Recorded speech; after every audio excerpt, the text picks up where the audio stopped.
So when we are done with our clothes, many people in the West, they're either throwing them out directly or they are giving them away. And when clothing is donated, it is put on the sales floor of the donation center like a Salvation Army. It turns out that over 90% of that clothing will not be sold on the sales floor.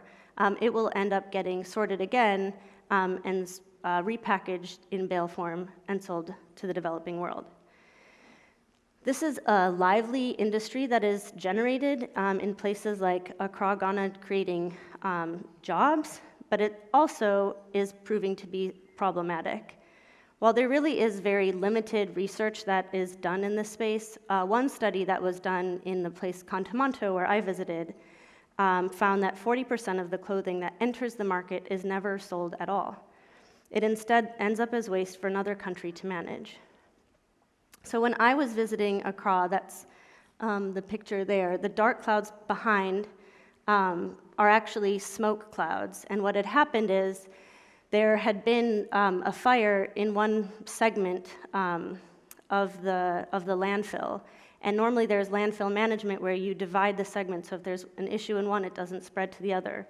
But in part, because of the influx of these clothes, the landfill had filled up entirely, and by the time I left, the entire landfill had burned to the ground.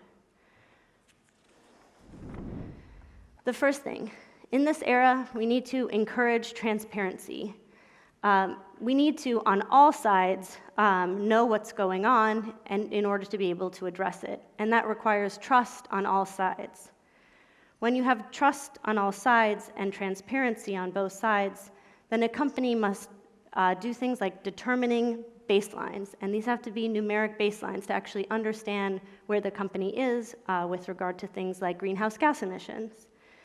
From those baselines, companies must set numeric and absolute target, and they must publish those and keep executive pay aligned with achieving those targets.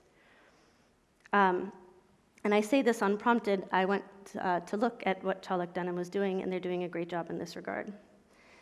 And overall, as an industry, we really do need to have an open dialogue and shared risk. That was the thing that I've heard from countless, both suppliers and brands, that we need to have shared risk across the industry.